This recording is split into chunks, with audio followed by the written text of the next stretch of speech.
Se você gosta dessas histórias reais e emocionantes, já se inscreve no canal para me dar uma força. E comenta aí de qual cidade você está assistindo essa história. A cabine do Scania cheirava a café requentado e solidão. Eu segurava o volante com a mão esquerda enquanto a direita repousava sobre o banco do carona, naquele espaço vazio que nunca mais foi preenchido. 3 anos já. 3 anos desde que enterrei minha Marisa e junto com ela enterrei a vontade de voltar para casa. Porque casa sem ela não era casa, era só um lugar com móveis. Eu passava o dedo pelo terço pequeno pendurado no painel. Era dela. As contas de madeira gastas pelo uso, pelo tempo, pela fé que ela tinha e que eu nunca consegui ter direito. Às vezes, eu pegava o terço sem nem perceber, como quem procura algo que não está mais lá, como quem tenta segurar o ar. A estrada virou minha casa, o ronco do motor, minha companhia, e o vazio do banco ao lado, meu castigo. Naquele dia, eu vinha subindo pela região de Gurupi, no Tocantins, carga de adubo, 20 toneladas nas costas e umas 100 toneladas de saudade atravessada no peito. O calor era de rachar a alma, daqueles que fazem o suor escorrer sem parar, que deixam a camisa colada nas costas, que fazem a gente respirar e sentir o ar queimando por dentro. O cheiro de diesel misturava com a poeira quente levantada pelas rodas. Cigarras cantavam sem parar no meio do mato. A estrada de terra parecia um rastro velho, cortando a floresta densa, verde escura, fechada como parede. Galhos se entrelaçavam sobre a pista, fazendo sombras tremerem no capô. Eu estava cansado. Mas não era o cansaço do corpo. Era aquele cansaço que vem da alma. O tipo que não passa com descanso, que não melhora com sono. Era o cansaço de acordar todo dia, sabendo que a pessoa que dava sentido para tudo não estava mais ali. Marisa costumava me ligar quando eu estava na estrada. Tá comendo direito, João? Tá tomando cuidado? Volta logo, amor. Volta logo. Eu nunca voltei a tempo. A lembrança veio como sempre vinha. De repente, sem pedir licença, ocupando todo o espaço da cabeça. Naquele dia, 3 anos atrás, ela tinha me pedido para ficar. Disse que estava sentindo uma dor estranha no peito, uma dor que não passava. Eu olhei para ela, irritado, com pressa de pegar a estrada. É frescura, Marisa. Você sempre fica assim quando eu vou viajar. Não é frescura, João. É diferente dessa vez. Toma um chá, descansa, eu volto logo. Eu não voltei a tempo. Quando cheguei, 2 dias depois, ela já tinha ido. Infarto fulminante, sozinha, pedindo por mim. E eu não estava lá. Balancei a cabeça, tentando espantar a lembrança. O terço balançava no painel e eu apertei o volante com mais força. A estrada continuava, a vida continuava. Mas tinha dias que eu só ia no automático, como um fantasma dirigindo um caminhão cheio de peso. O sol começava a inclinar. A luz ficava dourada, atravessando a copa das árvores em feixes grossos de poeira iluminada. Era bonito, daquele jeito que a natureza é quando a gente está sozinho demais para apreciar. Eu ia perdido nesses pensamentos quando vi. No começo achei que era ilusão. O calor tremulando na estrada às vezes faz a gente ver coisas que não existem. Mas conforme me aproximava, o mundo inteiro pareceu encolher dentro dos meus olhos. Era uma criança, uma menina. Pequenininha, magra demais, cabelo loiro todo embolado e sujo. Ela estava na beira da estrada, grudada num tronco grosso de jatobá, tremendo. O rostinho pálido, os olhos arregalados, os joelhos ralados e sujos de terra. Ela chorava, mas era um choro mudo. O tipo de choro de quem já chorou tanto que não tem mais força para fazer barulho. Meu pé aliviou no acelerador. E então eu vi o resto da cena. Alguns metros na frente da menina, paralisada entre as sombras e a luz filtrada da mata, estava uma onça pintada. Meu coração parou. Não era uma onça pequena. Era um bicho enorme, musculoso, com manchas pretas sobre o pelo amarelo dourado brilhando no sol. O corpo dela estava tenso, compacto, as patas dianteiras levemente flexionadas. O rabo balançava devagar, para cima e para baixo, num movimento que todo caboclo experiente reconhece de longe. Pré-ataque. A onça estava decidindo o momento exato de saltar. Os olhos dela eram amarelos com reflexos vermelhos, fixos, calculistas, famintos. E a menina não tinha para onde correr. O suor frio desceu pela minha nuca. Minha mão escorregou no volante. A respiração ficou presa no peito. Eu senti o gosto de metal na boca, aquele gosto que vem quando o medo é grande demais. Pensei rápido. Se eu parasse longe demais, não ia conseguir ajudar. Se eu avançasse perto demais, a onça podia atacar por reflexo. Se eu descesse do caminhão, eu virava presa também. Se eu não fizesse nada, eu ia carregar mais uma culpa. E eu não aguentava mais carregar culpa. Então fiz a única coisa que veio na cabeça. Pisei no freio. O caminhão derrapou um pouco na terra solta. E então segurei a buzina com toda a força. O som rasgou o silêncio da mata como um trovão mecânico.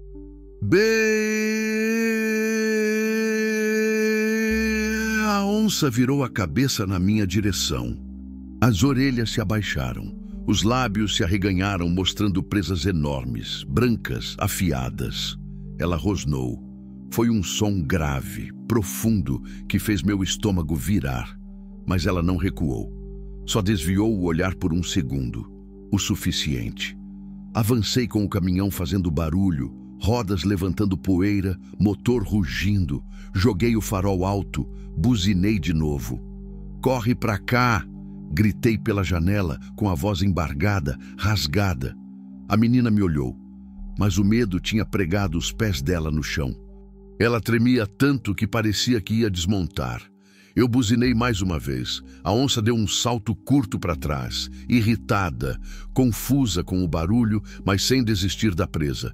Ela rosnava agora, um rosnar baixo, contínuo, perigoso. Vem! Vem agora! Eu gritei de novo, abrindo a porta da cabine. A menina tentou se mexer, as pernas falharam, ela quase caiu, tentou de novo e então correu tropeçando, chorando. Cada passo era um pedido de socorro, cada passo parecia ser o último.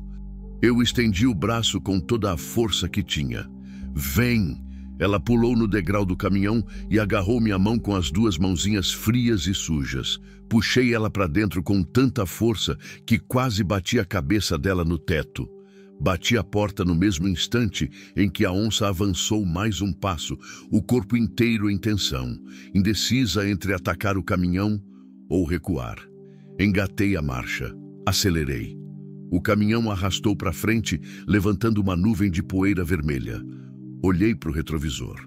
A onça ficou parada no meio da estrada, imóvel, observando a gente ir embora.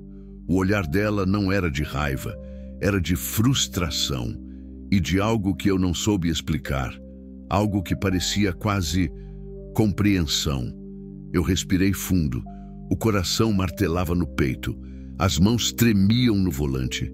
Levei alguns segundos para perceber que a menina estava encolhida no banco do carona, abraçada nos próprios joelhos, tremendo tanto que os ossos pareciam querer soltar do corpo. "Tá machucada?" perguntei, tentando controlar a voz. Ela balançou a cabeça que não, mas quando tentou respirar fundo, soluçou. O rosto estava molhado de lágrimas e suor. A respiração vinha curta, salpicada de medo e exaustão. Eu não sabia o que dizer, não sabia o que fazer. Só sabia que, pela primeira vez em 3 anos, eu tinha conseguido chegar a tempo, e isso doía tanto quanto aliviava. Fim do capítulo 1. Continue, alongue o próximo capítulo. Capítulo 2. A tempestade e o silêncio partido. A estrada de terra se esticava na frente, ondulando entre morros cobertos de cerrado. O sol já começava a amarelar no horizonte, jogando sombras compridas que dançavam conforme o caminhão avançava. Eu mantinha o pé no acelerador, mas não forçava demais. cada buraco, cada pedra solta podia virar problema com a carga que eu levava. A menina continuava encolhida no banco do carona, quieta demais, assustadoramente quieta. Eu olhava para ela pelo canto do olho enquanto dirigia. Ela devia ter uns 7, 8 anos, talvez 9, difícil dizer. A magreza deixava ela com aparência frágil, quase transparente. O cabelo loiro estava embaraçado, cheio de folhas secas e galhos pequenos. A blusa rosa clara, rasgada na manga. O short jeans, sujo de barro seco, os pés descalços, cobertos de arranhões e terra. Ela segurava o próprio joelho com força, como se precisasse se agarrar em alguma coisa para não desabar completamente. Eu abri a boca para falar alguma coisa, mas não sabia por onde começar. O que você diz para uma criança que acabou de quase virar refeição de onça? O que você pergunta? Como você acalma alguém quando você mesmo ainda está tentando acalmar o próprio coração? Decidi começar pelo básico. Qual é seu nome? Perguntei, com a voz mais suave que consegui. Ela demorou para responder. Continuou olhando para frente, para os próprios pés, para o nada. Eu já estava achando que ela não ia falar quando a voz fina saiu baixinha, quase um sussurro. Isabela. Isabela. Repeti, testando o nome. Bonito. Pode me chamar de João. Ela assentiu levemente, mas não olhou para mim. Eu peguei uma garrafa de água que estava no porta-objetos e estendi para ela. Toma, bebe um pouco. Isabela olhou para a garrafa como se não entendesse o que era. Então pegou com as 2 mãos trêmulas e tomou um gole pequeno, depois outro, e outro, até perceber que estava com sede de verdade e virar metade da garrafa de uma vez. A água escorreu pelo canto da boca. Ela limpou com as costas da mão. Devagar, eu disse. Bebe devagar, senão passa mal. Ela obedeceu, segurou a garrafa no colo e ficou olhando para ela como se fosse a coisa mais preciosa do mundo. Eu respirei fundo e tentei de novo. Isabela, você estava sozinha ali no mato? Ela não respondeu de imediato. Os olhos continuavam fixos na garrafa. Mas eu vi o queixo dela tremer. Vi os dedos apertarem o plástico. Tava, ela disse, tão baixo que quase não escutei. Como você foi parar lá? Silêncio. Eu não forcei. Sabia que tinha coisas que não saem fácil. Dor tem peso. E quando a dor é grande, às vezes a gente nem sabe como transformar ela em palavra. Continuei dirigindo. O motor roncava constante. As rodas cantavam na terra batida. O vento quente entrava pela janela meio aberta, trazendo cheiro de capim seco e poeira. Isabela soltou um suspiro fundo. Então começou a falar. Devagar, pausado, como se cada palavra custasse um pedaço dela. Eu fugi, esperei. Fugi de casa. Por quê? Perguntei, sem olhar diretamente para ela. Às vezes é mais fácil falar quando a gente não precisa encarar o outro. Por causa do meu padrasto. Senti algo apertar no peito. Um aperto ruim. Daqueles que você já sabe onde vai dar. O que ele fez? Isabela abraçou os joelhos com mais força. A voz saiu ainda mais baixa. Ele não gosta de mim. Nunca gostou. Minha mãe casou com ele faz 2 anos. Ele disse que eu era só um peso, um atraso de vida. Apertei o volante. Ele te batia? Ela assentiu, devagar, como se tivesse vergonha de confirmar. Com um cinto, às vezes com cabo de vassoura, quando eu fazia barulho, quando eu chorava, quando eu existia. Eu respirei fundo, tentando controlar a raiva que subia. Não era a raiva dela, era a raiva do mundo, do tipo de gente que machuca criança, do tipo de gente que acha que tem direito sobre a dor dos outros. E sua mãe? Perguntei, embora já imaginasse a resposta. Ela não faz nada. Ela tem medo dele também. Ela só pede para eu ficar quieta, para não irritar ele, para ser invisível. Invisível. Uma menina de 8 anos tentando ser invisível para não apanhar. Eu senti o estômago revirar. O que aconteceu hoje? Perguntei, com a voz saindo mais áspera do que eu queria. Isabela encolheu mais ainda. Os olhos começaram a encher de lágrimas de novo. Eu quebrei um copo sem querer, escorregue ou da minha mão quando eu estava lavando. Ele ouviu o barulho e ficou com raiva.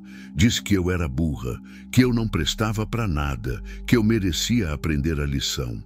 Ela pausou. Limpou o nariz com as costas da mão. Ele trancou o portão do quintal. Disse que quando ele voltasse, ele ia me ensinar de verdade, que dessa vez eu ia lembrar para sempre. Eu cerrei os dentes. As mãos apertaram o volante com tanta força que os nós dos dedos ficaram brancos. Então você pulou o portão e correu, eu disse. Eu pulei e corri para o mato.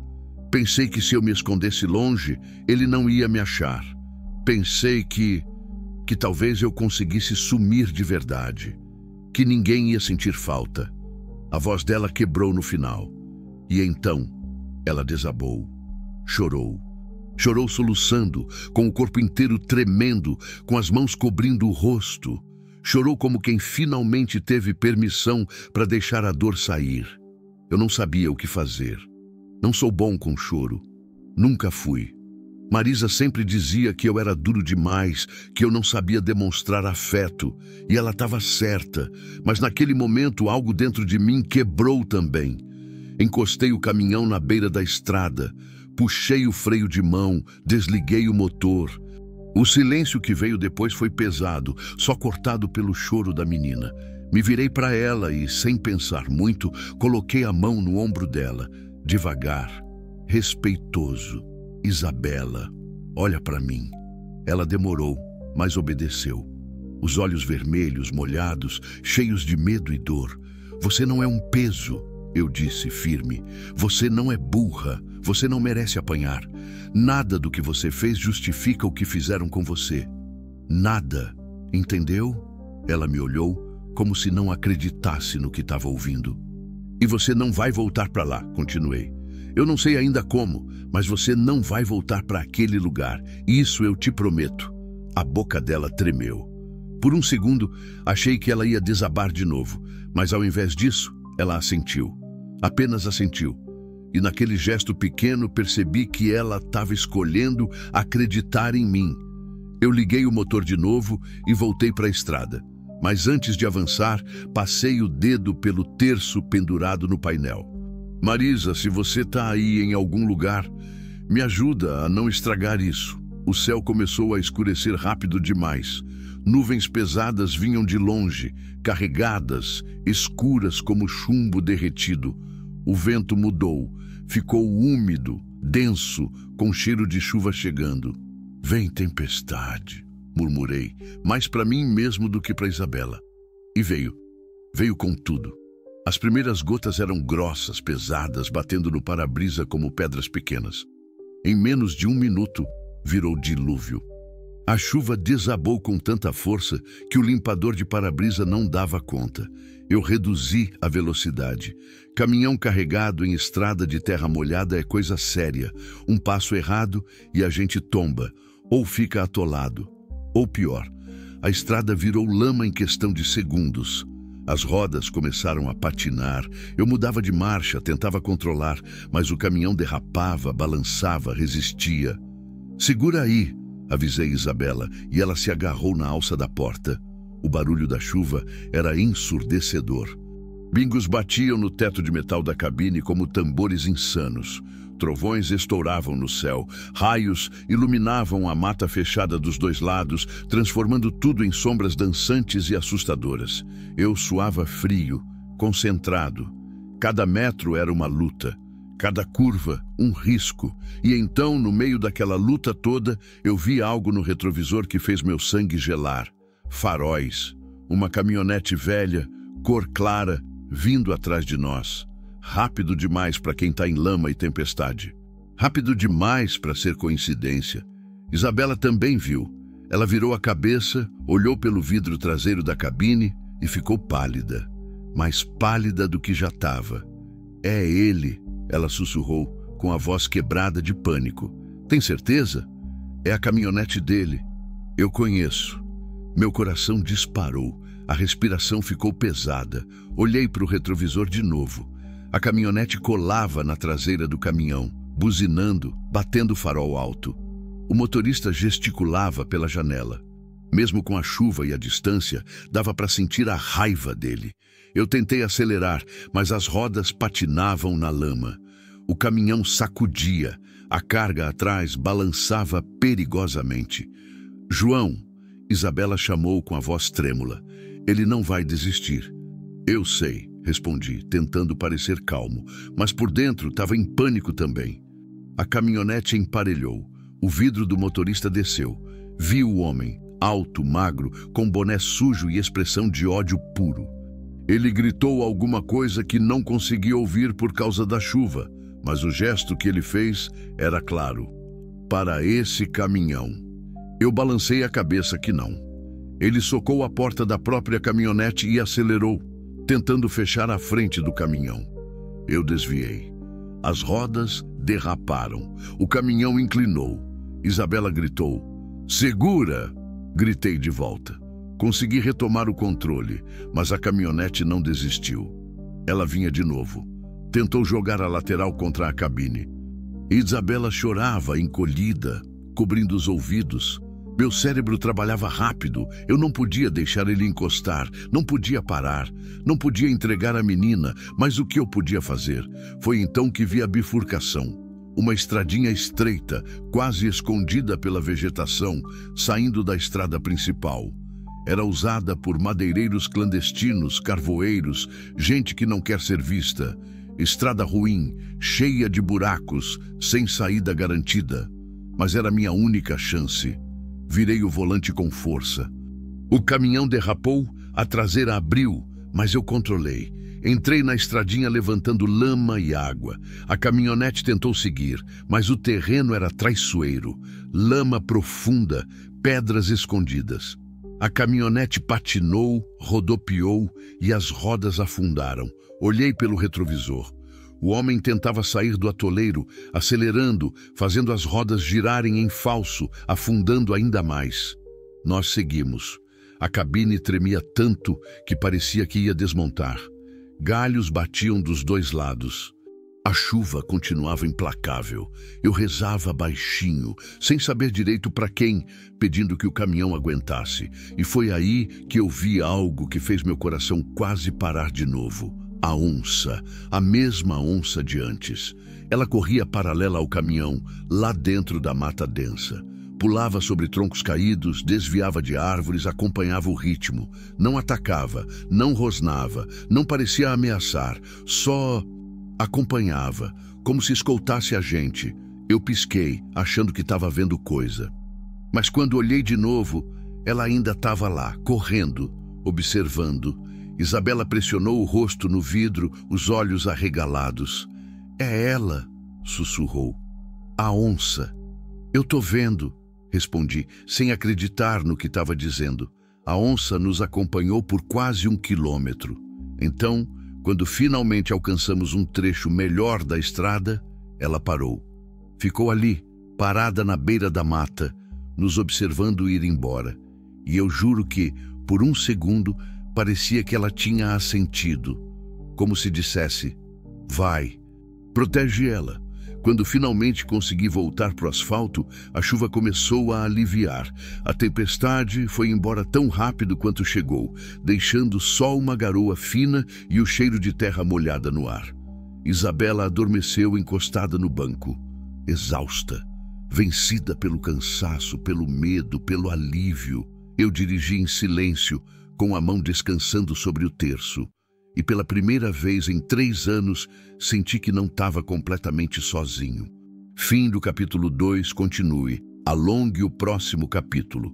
Capítulo 3. Fantasmas da estrada. A garoa fina pintava o para-brisa com gotas preguiçosas que escorriam devagar. O limpador ia e voltava num ritmo hipnotizante. A estrada asfaltada se esticava reta na frente, cortando o cerrado como uma cicatriz preta. O céu, ainda carregado, começava a abrir em fendas onde o último resquício de luz alaranjada teimava em não morrer completamente.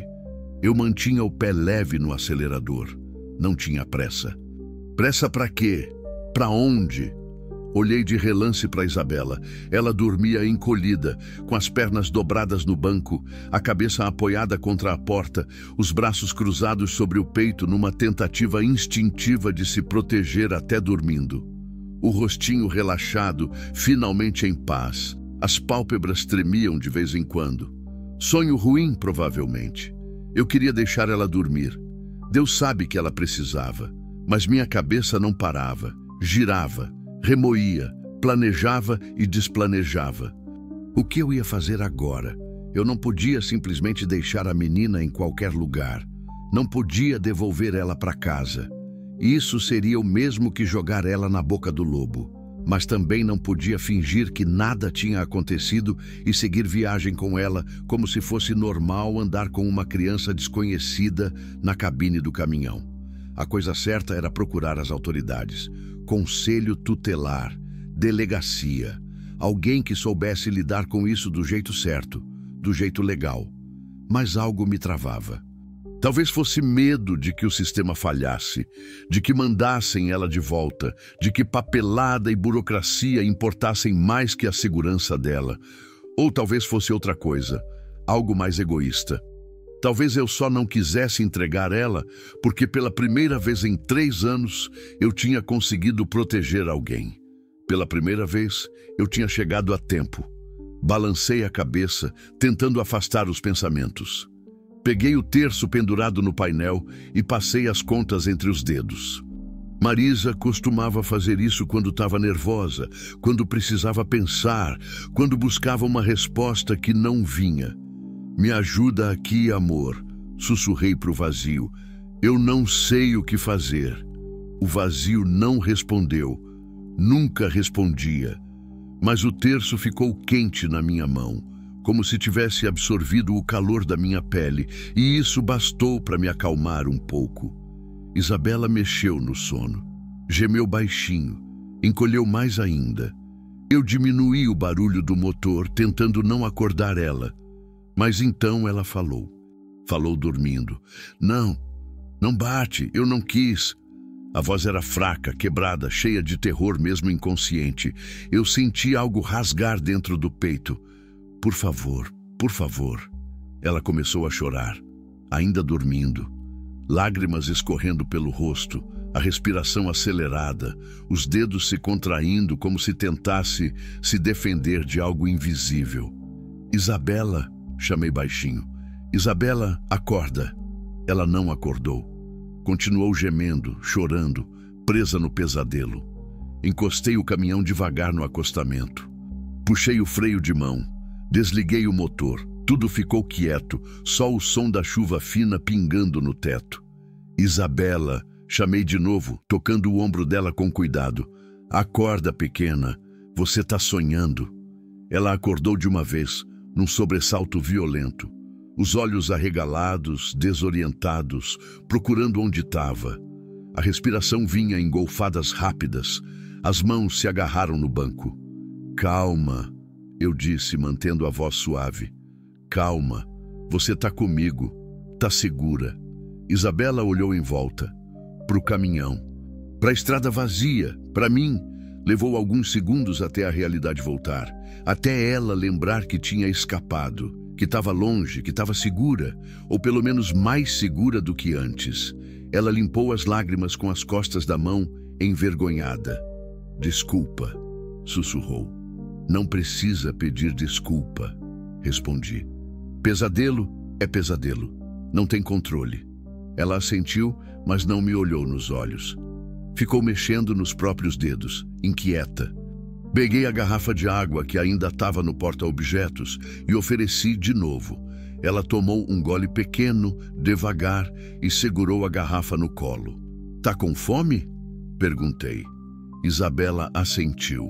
Devagar, como se tivesse vergonha de admitir. Abri o compartimento atrás do banco onde eu guardava algumas coisas. Tinha um pacote de bolacha cream cracker, uma barra de chocolate meio derretida e uma maçã que eu tinha comprado em algum posto dias atrás e esquecido. Ofereci tudo para ela. Não é grande coisa, mas é o que tem.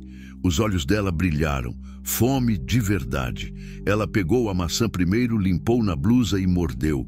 Mastigou rápido, como se tivesse medo que alguém fosse tirar. Comeu quase metade antes de respirar direito. Devagar, avisei. Devagar, senão passa mal. Ela obedeceu. Começou a comer mais devagar. Depois pegou as bolachas. Comeu 3, 4, 5. Eu deixei. Deixei ela comer quanto quisesse. Quando foi a última vez que essa menina tinha comido de verdade? Enquanto ela comia, eu olhava pela janela. A noite tinha caído de vez. A estrada era uma linha escura cortando o nada. Não tinha luz, não tinha casa, não tinha nada além de mato dos dois lados e o céu fechado em cima, isolados, sozinhos e vulneráveis. Eu não gostava disso. Não gostava de estar parado no acostamento, visível, exposto. Se o padrasto dela realmente tivesse conseguido sair do atoleiro, se ele tivesse voltado para a estrada principal, se ele tivesse visto para que direção a gente foi, balancei a cabeça. Paranoia, só paranoia. Mas a sensação continuava. Aquele frio na nuca, aquela certeza estranha de que algo estava errado. Isabela terminou de comer e me olhou. Pela primeira vez, me olhou de verdade, direto nos olhos. Obrigada, ela disse. E não era só pela comida, era por tudo. Eu assenti. A gente precisa seguir, falei. Preciso te levar num lugar seguro, numa cidade maior. Tem um conselho tutelar em Gurupi. A gente chega lá em 1 hora, talvez menos. O rosto dela se fechou. Eles vão me mandar de volta. Não vão. Não se eu contar o que você me contou. Vão sim, sempre mandam. Minha professora já tentou uma vez. Chamou o conselho. Eles foram lá em casa, conversaram com minha mãe e com ele. Ele mentiu. Disse que eu era problemática, que inventava história para chamar atenção. Minha mãe concordou com tudo. E eu apanhei mais ainda depois que eles foram embora. A voz dela tremia. Não de medo, de raiva, de revolta. Ninguém acredita em criança. Eu não soube o que responder, porque no fundo ela tinha razão. Quantas vezes o sistema falha? Quantas vezes criança cai entre as rachaduras da burocracia e volta direto para o inferno? Mas também não dava para simplesmente não fazer nada. Isabela, comecei, escolhendo as palavras com cuidado. Eu entendo seu medo, de verdade, mas eu não posso te carregar comigo para sempre. Eu sou caminhoneiro, vivo na estrada, não tenho casa fixa, não tenho estrutura para cuidar de criança. E se alguém descobrir que você está comigo, vão achar que eu te sequestrei. Ela baixou os olhos, os ombros caíram. Eu sei, mas, continuei, eu prometo que não vou te entregar assim sem mais nem menos. Vou ficar com você até ter certeza de que você está segura de verdade. Não vou deixar te mandarem de volta. Isso eu te garanto. Ela levantou o olhar, procurando verdade nas minhas palavras, procurando alguma razão para confiar. E então assentiu. Tá bom. Liguei o motor de novo. As luzes do painel acenderam, iluminando nossos rostos cansados. Engatei a marcha e voltei para a estrada. Mas antes de acelerar, vi algo no retrovisor que fez meu coração afundar. Faróis. De novo. Longe ainda, mas vindo na nossa direção. Merda, murmurei. Isabela percebeu. Virou a cabeça, viu os faróis, ficou branca. É ele de novo? Não sei, respondi. Mas a tensão na minha voz entregava que eu achava que sim. Acelerei. O caminhão ganhou velocidade. Os faróis atrás aceleraram também. Eu olhava para o retrovisor a cada 2 segundos. Os faróis se aproximavam. Rápido, rápido demais. Minha respiração ficou pesada. As mãos suavam no volante.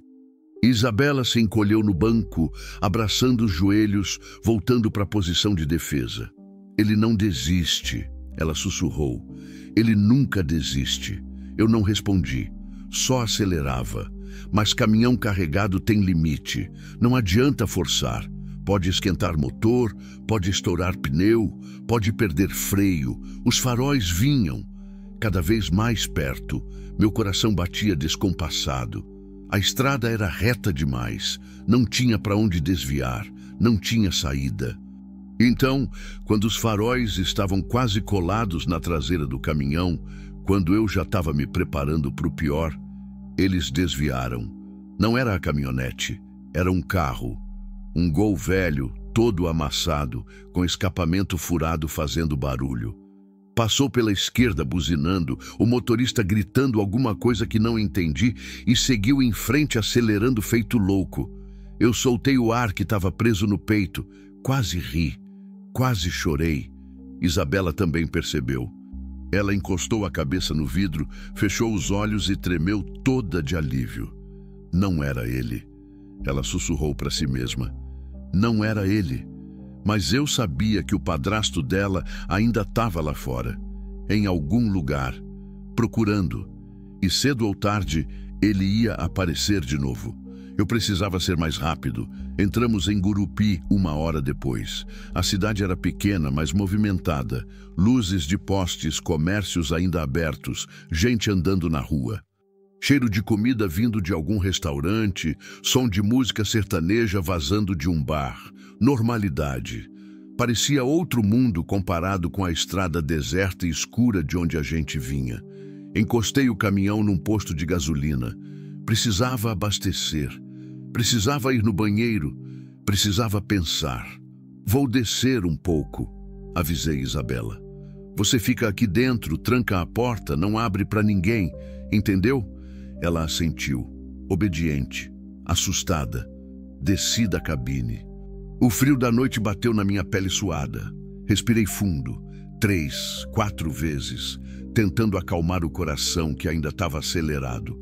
Fui até o banheiro, lavei o rosto. A água fria me trouxe de volta um pouco. Olhei para o espelho. Vi um homem cansado, olheiras fundas, barba por fazer, cabelo bagunçado, olhos vermelhos, parecia um fantasma. O que você está fazendo, João? Pensei comigo mesmo. Você nem sabe cuidar de você. Como vai cuidar de uma criança? Mas a imagem da Isabela encolhida no banco voltou. O choro dela dormindo, o medo dela acordada, a fome dela comendo as bolachas. Não, eu não podia desistir agora. Voltei para o caminhão. Isabela continuava lá dentro, exatamente como eu tinha deixado.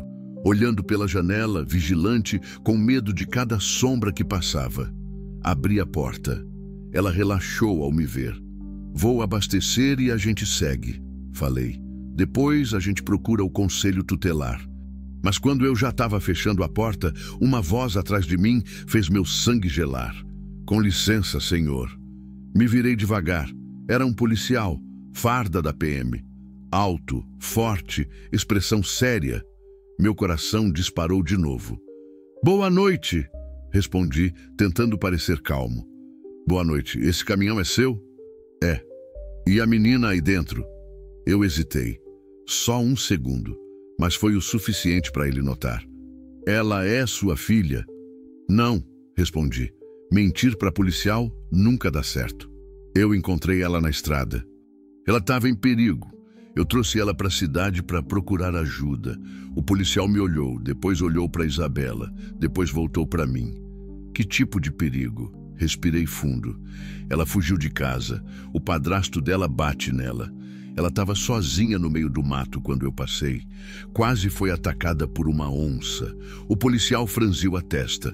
Não sabia se acreditava, ou se eu era louco, ou se eu era criminoso tentando inventar desculpa. O senhor pode descer do caminhão, por favor? Meu estômago apertou. Mas antes que eu pudesse responder, Isabela abriu a porta por dentro e gritou. Ele está falando a verdade. Ele me salvou. Por favor, não leva ele. O policial olhou para ela, surpreso. Então olhou de novo para mim. E eu percebi que a noite ainda estava longe de terminar. Fim do capítulo 3. Continue, alongue o próximo capítulo. Capítulo 4. Quando a verdade sangra. O policial ficou parado ali, a mão perto do coldre, os olhos indo de mim para Isabela, de Isabela para mim, calculando, avaliando. decidindo se eu era herói ou ameaça. Moça, você pode descer do caminhão? Ele pediu com voz firme, mas não agressiva. Isabela hesitou. Olhou para mim, procurando permissão, procurando segurança. Eu assenti com a cabeça. Devagar. Vai, murmurei. Fala a verdade. Vai dar tudo certo. Ela desceu. Os pés descalços tocaram o chão frio do posto. Ela tremeu. Não sei se de frio ou de medo. O policial se abaixou um pouco, ficando na altura dela. A postura mudou. Ficou mais suave, mais humana. Ah, como você se chama? Isabela. Isabela o quê? Isabela Santos Ferreira. Quantos anos você tem, Isabela? 8. E esse senhor aqui? Ele apontou para mim. Você conhece ele? Não. Quer dizer, não conhecia. Ele me salvou hoje. Tinha uma onça. Ela ia me pegar e ele buzinou, gritou, me puxou para dentro do caminhão. A voz dela tremia, mas ela estava conseguindo falar, estava conseguindo colocar para fora. O policial ouviu, atento, profissional. Mas eu vi a expressão dele mudar quando ela mencionou a onça. Não era descrença, era preocupação. Onde isso aconteceu? Na estrada de terra, perto de... eu não sei o nome. Tinha muito mato. Eu tinha fugido. A voz dela quebrou. Os olhos encheram de lágrimas. Fugido de onde? O policial perguntou, mais suave agora. De casa. Por quê? Isabela abaixou a cabeça. Os ombros tremeram. Ela não conseguia falar. Não conseguia botar para fora de novo. Foi quando eu me adiantei. O padrasto dela bate nela. Falei, a voz saindo mais dura do que eu queria. Ela fugiu porque ele ameaçou bater de novo. Ela se escondeu no mato e se perdeu. Eu passei de caminhão, vi ela e a onça, salvei ela e trouxe para cá para procurar o conselho tutelar. O policial me encarou. Então olhou para Isabela de novo. É verdade. Ela assentiu. As lágrimas caíam livres agora. Ele me bate com cinto, com cabo de vassoura. Hoje eu quebrei um copo sem querer e ele ficou com raiva. Disse que ia me ensinar. Eu fiquei com medo e fugi. O policial fechou os olhos por um segundo, respirou fundo, então puxou o rádio da cintura. Central, aqui é Cabo Pereira. Preciso de apoio do Conselho Tutelar. Tenho uma menor em situação de risco. Posto Estrela do Sul, saída para Peixe. A resposta veio chiada pelo rádio. Confirmação, 20 minutos. Cabo Pereira guardou o rádio e olhou para mim de novo. O senhor vai precisar ficar aqui até eles chegarem. Vão querer ouvir sua versão. Sem problema, respondi. Não tinha escolha mesmo. Ele olhou para Isabela de novo, agora com uma expressão mais gentil. Você tem fome? Ela assentiu. Vem, vamos comprar alguma coisa ali dentro. Ele estendeu a mão. Isabela olhou para mim de novo, insegura. Eu assenti. Ela pegou a mão do policial e os dois foram em direção à loja de conveniência do posto. Fiquei ali parado, sozinho, sentindo o peso de tudo desabar de uma vez. Meu corpo tremia, adrenalina, cansaço, medo atrasado. Eu encostei na lateral do caminhão, as pernas fraquejando, e deixei o corpo escorregar até sentar no chão frio. Cobri o rosto com as mãos. Respirei fundo. 3, 4, 5 vezes, tentando não desabar. O que eu fiz, Marisa? Pensei, apertando o terço que tinha tirado do painel e colocado no bolso. O que eu fiz? Mas, no fundo, eu sabia. Sabia que tinha feito a única coisa que podia fazer. A coisa certa. Mesmo que tivesse assustado, mesmo que tivesse arriscado tudo. Porque pela primeira vez em 3 anos eu tinha tido a chance de proteger alguém. E dessa vez eu não ia falhar. Não como falhei com ela. Os conselheiros chegaram 25 minutos depois. 2 mulheres. Uma mais velha, cabelo grisalho preso num coque, óculos de grau, expressão séria, mas não fria. A outra mais jovem não devia ter mais de 30 anos. Cabelo curto, olhar atento. Elas conversaram com o Cabo Pereira primeiro. Depois comigo. Depois com Isabela. Eu contei tudo. Desde o momento que vi ela na beira da estrada até a chegada aqui, a onça, a fuga, a tempestade, o padrasto perseguindo, tudo. A conselheira mais velha, que se apresentou como Dona Célia, me ouviu sem interromper, anotando num caderninho, fazendo perguntas pontuais. O senhor sabe o nome do padrasto? Não. Sabe onde fica a casa? Não. Só sei que é por ali, região perto de Gurupi, interior. A menina te deu alguma informação mais específica? Não. Ela estava em choque. Só disse que o nome dela é Isabela Santos Ferreira. Dona Célia anotou. Então me olhou direto nos olhos. O senhor fez a coisa certa trazendo ela. Muita gente teria virado as costas. Muita gente teria deixado para lá. Eu não soube o que responder. Só assenti. Depois foi a vez da Isabela. Elas a levaram para dentro da loja de conveniência. Sentaram numa mesinha de canto, longe de olhares curiosos. A conselheira mais jovem, Andréia, conversou com ela. Devagar, com paciência. Eu fiquei do lado de fora, andando em círculos, fumando um cigarro que peguei emprestado com o frentista, tentando acalmar os nervos que não acalmavam. Cabo Pereira ficou perto de mim, silencioso, vigilante. Você fez certo, ele disse de repente. Olhei para ele. Foi o que a Dona Célia falou. E ela tem razão. Tem muito covarde por aí que finge que não vê, que vira o rosto, que acha que não é problema dele. Você não fez isso. Eu trajei fundo o cigarro. A fumaça queimou a garganta. Eu quase virei o rosto, confessei. Quando vi a onça, quando vi o perigo, meu primeiro instinto foi acelerar e seguir. Fingir que não tinha visto. Mas você não fez isso. Não.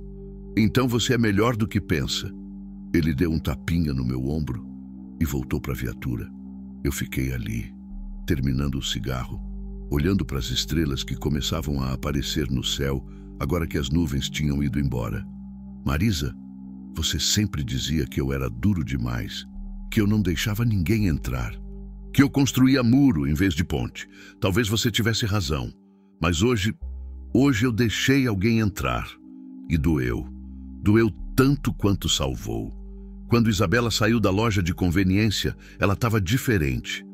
Mais calma, mais leve, como se um peso tivesse sido tirado de cima dela. Dona Célia veio até mim. A menina confirmou tudo e deu mais detalhes. Conseguimos localizar a casa. A PM já foi acionada. Vão até lá fazer uma averiguação. E ela? Perguntei, olhando para Isabela, que agora comia um salgado sentada na calçada. O que vai acontecer com ela? Dona Célia suspirou. A expressão ficou pesada. Por enquanto, vamos levá-la para um abrigo temporário, enquanto investigamos a situação. Se o que ela contou for confirmado, e eu acredito que será, ela não volta para casa. Vamos buscar um lar temporário, família ampliada, ou, se necessário, acolhimento institucional até resolvermos a guarda. Ela tem medo de voltar, falei. Ela tem medo de que não acreditem nela, que mandem ela de volta. Eu sei, Dona Célia disse, e vi que ela realmente sabia, que ela já tinha visto isso antes. Mas eu te prometo que vamos fazer tudo ao nosso alcance para proteger essa criança. Ela não vai voltar para lá, não enquanto eu puder evitar. Algo na voz dela me fez acreditar, algo na forma como ela falava, firme, convicta. Eu assenti. Posso me despedir? Claro. Andei até Isabela. Ela me viu chegar e parou de comer. Olhou para mim com aqueles olhos grandes, assustados, esperançosos. Elas vão te levar para um lugar seguro, falei, agachando na frente dela. Um lugar onde ninguém vai te machucar. Você não vem? A pergunta perfurou meu peito como faca. Não posso, pequena. Eu preciso seguir. Tenho trabalho, tenho carga para entregar. Mas... Segurei as mãozinhas dela. Mas eu nunca vou te esquecer. E eu sei que você vai ficar bem. Você é forte, mais forte do que imagina. Os olhos dela encheram de lágrimas. Obrigada, tio João. Ela me abraçou. de repente com força, como se quisesse segurar aquele momento para sempre. Eu a abracei de volta, e pela primeira vez em 3 anos eu senti algo dentro de mim se quebrar e se consertar ao mesmo tempo. Quando ela soltou, limpou as lágrimas e me deu um sorriso pequeno, tímido, mas real. "Você é igual um anjo", ela disse. Eu ri, triste, cansado. "Longe disso, pequena, longe disso." Mas ela balançou a cabeça. "É sim, anjo não precisa ter asa. Só precisa aparecer na hora certa." Elas levaram Isabela. O carro do conselho sumiu na noite levando ela. Eu fiquei ali parado, olhando as lanternas traseiras desaparecerem na curva, sentindo algo arrancar de dentro de mim. Cabo Pereira veio até mim. "Você pode ir, tá liberado. Se precisarmos de mais alguma coisa, a gente entra em contato." "Certo." Ele me deu um cartão com o telefone dele. "Qualquer coisa, liga. E obrigado. De verdade, você salvou a vida daquela menina." Guardei o cartão no bolso e voltei para o caminhão. Subi na cabine, liguei o motor, o ronco familiar, reconfortante, mas a cabine parecia mais vazia do que nunca. Olhei para o banco do carona. Ainda dava para ver a marca onde Isabela tinha se sentado. Ainda dava para sentir a presença dela, e eu percebi, naquele momento, que algo tinha mudado. Em mim, dentro de mim. Porque pela primeira vez em 3 anos, eu não me sentia completamente morto por dentro. Peguei o terço no painel. As contas gastadas. A cruz pequena. "Obrigado", sussurrei. Não sabia se era para Marisa, para Deus, para o destino, talvez para todos, talvez para nenhum. Mas precisava agradecer. Coloquei o caminhão na estrada.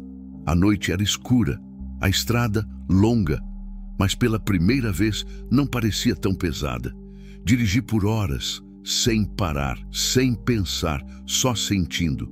Sentindo a estrada sob as rodas, sentindo o vento entrando pela janela, sentindo a vida voltando, devagar, dolorida, mas voltando. Foi quando, nas primeiras horas da madrugada, eu vi algo na beira da estrada que fez meu coração parar de novo. Uma caminhonete velha, abandonada, parcialmente destruída, capô amassado, para-brisa quebrado, e do outro lado da estrada, pegadas de onça, enormes, frescas. Eu parei o caminhão, desci, olhei para as marcas, olhei para a caminhonete, olhei para o mato escuro dos 2 lados, e então entendi. A onça não tinha me seguido só para proteger Isabela. Ela tinha seguido para garantir que quem a caçava não chegasse perto. Senti um arrepio subir pela espinha. A natureza tem suas próprias regras, suas próprias justiças. E às vezes ela escolhe um lado. Voltei para o caminhão. Não contei isso para ninguém. Não contaria. Quem ia acreditar? Mas enquanto eu seguia pela madrugada escura, com o terço balançando no painel e a lembrança de Isabela ainda quentinha no peito, eu soube que tinha vivido algo que ia carregar para sempre. Não como peso, mas como cura. Fim do capítulo 4. Continue. Alongue o próximo capítulo, capítulo 5. O peso das lembranças. 3 dias depois, eu ainda estava na estrada. Tinha entregue a carga de adubo em Araguaína, pegado outra de soja em Porto Nacional, e agora seguia para Goiânia. A rotina voltou. O ronco do motor, o calor sufocante do meio-dia, o cheiro de diesel, a solidão conhecida. Mas algo tinha mudado. Eu não conseguia parar de pensar em Isabela. Me perguntava se ela estava bem. Se tinham conseguido proteger ela de verdade. Se o padrasto tinha sido preso. Se ela tinha conseguido dormir sem pesadelos. Cada vez que eu via uma criança na beira da estrada, meu coração dava um pulo. Cada vez que passava por um trecho de mata fechada, eu olhava para os 2 lados procurando o quê? A onça? Sinais? Respostas? Não sei. A cabine continuava vazia, mas agora o vazio tinha outro peso. Não era mais só ausência, era saudade. Saudade de alguém que eu mal conhecia, mas que tinha deixado marca. Eu passava o dedo pelo terço de Marisa com mais frequência. Conversava com ela em voz baixa, enquanto dirigia, como se ela pudesse me ouvir. Você ia gostar dela, amor. A Isabela. Menina forte, corajosa. Mesmo depois de tudo que passou, ela não desistiu. Continuou de pé. O terço balançava no painel. Silencioso, como sempre. Eu sei que você queria que a gente tivesse filho. Eu sei que eu sempre inventava desculpa. Dizia que a estrada não combinava com criança, que a gente não tinha estrutura, mas a verdade é que eu tinha medo, Marisa. Medo de não ser bom o suficiente, de falhar, de estragar tudo. Minha voz embargou. E no fim, eu falhei com você. Da pior forma possível. A estrada esticava na frente, reta, infinita, silenciosa. Eu limpei os olhos com as costas da mão. Homem de 47 anos chorando sozinho na cabine de um caminhão. Patético, mas necessário, porque algumas dores só saem assim. Aos poucos, gota por gota, como chuva em dia de pouca nuvem. Parei para almoçar num restaurante de beira de estrada, daqueles de sempre. Self-service por quilo, comida caseira, gente simples, caminhoneiros, viajantes, vendedores, cheiro de arroz, feijão, carne assada. Enchi o prato sem pensar muito. Sentei numa mesa de canto, sozinho, e comecei a comer no automático. Não tinha gosto, não tinha vontade, só necessidade. Foi quando uma voz feminina interrompeu. Essa cadeira está ocupada? Levantei os olhos. Era uma mulher, uns 50 anos, talvez menos, difícil dizer. Cabelo curto, grisalho, rosto cansado, mas gentil. Ela segurava uma bandeja com pouca comida. Arroz, um pedaço de frango, salada. Não, respondi. Pode sentar. Ela sentou. Começou a comer. Silêncio educado entre desconhecidos. Mas então, ela falou de novo. Você é caminhoneiro? Sou. Percebi pela postura. Meu marido era caminhoneiro. 23 anos na estrada. Pô, era? Morreu faz 5 anos. Acidente. BR-153, altura de Anápolis. Caminhão perdeu o freio na descida. Bateu numa carreta parada. Morreu na hora. Ela disse isso com uma calma que assustava. Como quem já chorou tanto que não tinha mais lágrima. Meus pêsames, murmurei. Obrigada, já passou. Ou pelo menos a gente aprende a conviver, né? A dor nunca passa de verdade. A gente só fica melhor em carregar. Ela comeu mais um pouco. Então me olhou de novo. E você? É casado? Era. Minha mulher morreu faz 3 anos. Acidente também? Infarto, sozinha em casa, enquanto eu estava na estrada. A mulher assentiu. Compreensão muda. O tipo de compreensão que só quem já passou entende de verdade. É duro, né? A gente passa a vida construindo algo com alguém e de repente, puf, some. E sobra só a gente tentando lembrar como é que vive sozinho. É exatamente isso, concordei, surpreso com a precisão das palavras dela. Ficamos em silêncio de novo. Mas agora era um silêncio confortável, o silêncio de quem não precisa fingir que está bem. Você tem filhos? Ela perguntou. Não, e você? Tenho, 2, já casados, cada um na sua vida. A gente se vê 2, 3 vezes por ano. Natal, aniversário. Mas no dia a dia é só eu e a casa vazia. Ela suspirou. Por isso eu saio, viajo, trabalho como representante de cosméticos só para ter desculpa para não ficar parada, porque quando eu paro, quando eu fico sozinha demais, o vazio aperta. Eu entendi cada palavra. É por isso que eu não largo a estrada, falei. Sei que devia parar, sei que já tô velho demais para isso, mas se eu parar, se eu voltar para casa, vai ser pior, porque lá tem as coisas dela, as roupas, os livros, a cadeira preferida, e eu não consigo mexer em nada, não consigo mudar nada, fica tudo congelado, como se ela ainda fosse voltar. A mulher estendeu a mão sobre a mesa e tocou a minha, devagar, respeitoso. Um dia você vai conseguir, ela disse. Um dia você vai olhar para as coisas dela e vai sorrir em vez de chorar. Não sei quando, não sei como, mas vai. Porque a gente é mais forte do que pensa. Não me sinto forte. Ninguém se sente. Mas a gente continua de pé. E isso já é força. Ela terminou de comer. Levantou. Me deu um sorriso pequeno, triste, mas real. Boa viagem, caminhoneiro. E cuida de você. Porque mesmo quando a gente acha que não importa mais, a gente ainda importa. Ela foi embora. Sumiu entre as mesas. E eu fiquei ali, com a comida pela metade, sentindo algo estranho no peito. Não era dor, era esperança. Talvez. Voltei para o caminhão. O sol estava a pino, queimando o asfalto, fazendo o ar tremer. Liguei o motor, ajeitei o retrovisor, coloquei a mão no câmbio. E então vi um envelope branco embaixo do limpador do para-brisa. Franzi a testa. Não tinha visto ninguém perto do caminhão. Desci. Peguei o envelope. Não tinha nome, não tinha endereço. Abri. Dentro, uma foto e uma carta. A foto era de Isabela. Ela estava sorrindo. Um sorriso tímido, mas genuíno. Estava numa casa, sentada num sofá colorido, abraçada numa mulher de meia-idade que também sorria. Atrás delas, outras crianças. Um lar temporário, provavelmente. Minha garganta apertou. Fui para a carta. A letra era infantil, torta, mas caprichada. Tio João, a moça do conselho disse que podia escrever para você. Eu não sei se vai receber, mas eu queria agradecer.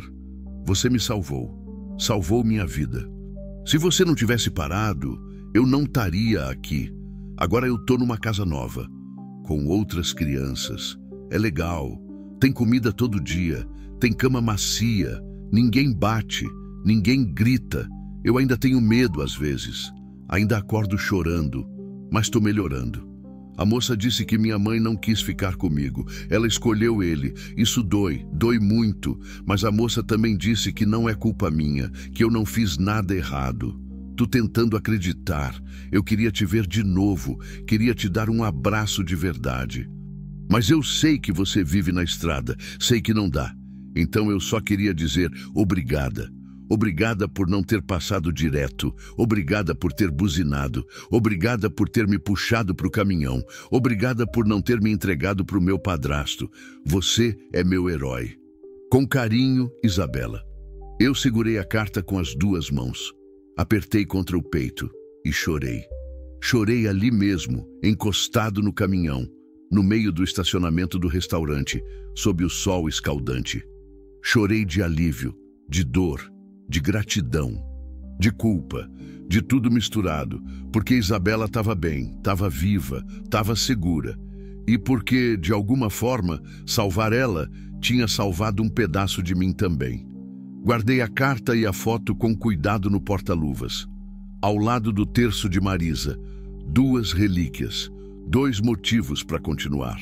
A estrada continuava, quilômetros e quilômetros de asfalto quente, de horizonte que nunca chega, de solidão voluntária. Mas agora, quando eu olhava para o banco do carona, não via só vazio, via Isabela encolhida. Via ela comendo bolacha, via ela dormindo, via ela sorrindo na foto. E via Marisa, sentada ali, como sempre esteve, como sempre estaria. Sorri. Pela primeira vez em 3 anos, sorri de verdade. A gente conseguiu, amor. Sussurrei pro terço. A gente salvou ela. O terço balançava no painel. E eu juro que por um segundo senti ele ficar quente, como se Marisa tivesse tocado, como se ela tivesse respondido. Eu sempre soube que você conseguia, João. Sempre soube. Não sei se foi imaginação. Não sei se foi loucura. Não sei se foi só cansaço, mas não importava, porque pela primeira vez eu não estava dirigindo sozinho. Fim do capítulo 5, continue. Alongue o próximo capítulo. Capítulo 6. Ecos do passado. 2 semanas se passaram desde que recebi a carta de Isabela. 2 semanas dirigindo, entregando cargas, dormindo em cabines de postos, acordando antes do sol nascer. A rotina era a mesma de sempre, mas algo dentro de mim tinha mudado de forma irreversível. Eu carregava a foto dela no bolso da camisa agora, dobrada com cuidado, protegida num plástico fino. De vez em quando, parava em algum posto, puxava a foto e olhava. Olhava aquele sorriso tímido, aqueles olhos que ainda guardavam medo, mas também esperança. E me lembrava que eu tinha feito diferença. Uma vez na vida, eu tinha chegado a tempo. Naquele dia, eu estava descendo pela BR-153, região de Porangatu, Goiás, carga de milho, destino Anápolis. A estrada era boa, bem asfaltada, com movimento moderado. O calor era intenso, mesmo com as janelas abertas. O ar que entrava parecia vir direto de um forno. Eu estava perdido nos pensamentos quando o celular tocou. Número desconhecido. Hesitei antes de atender. Normalmente eu não atendia desconhecido, mas algo me fez pegar. Alô? João? João Pereira? Era voz de mulher, formal, séria. Sou eu. Quem fala? Aqui é Célia Rodrigues, do Conselho Tutelar de Gurupi. A gente se conheceu faz umas semanas. Caso da Isabela, meu coração acelerou na hora. Aconteceu alguma coisa? Ela tá bem? Ela tá bem, pode ficar tranquilo. Na verdade, eu tô ligando porque, bem, surgiu uma situação e a Isabela pediu para falar com você. Comigo? Sim, ela tá passando por um momento difícil. A mãe dela finalmente deu entrada para a destituição do poder familiar. Vai abrir processo de adoção. E isso mexeu muito com a Isabela. Ela está confusa, magoada. Ela pediu para falar com o tio do caminhão. Disse que você ia entender. Eu respirei fundo. As mãos suavam no volante. Eu não sei se sou a pessoa certa para isso. Eu não sou psicólogo, não sou assistente social. Sou só um caminhoneiro. Eu sei. Mas às vezes, a pessoa certa não precisa ser profissional. Precisa só ser alguém que esteve lá quando ninguém mais estava. E você foi essa pessoa para ela. Silêncio do meu lado.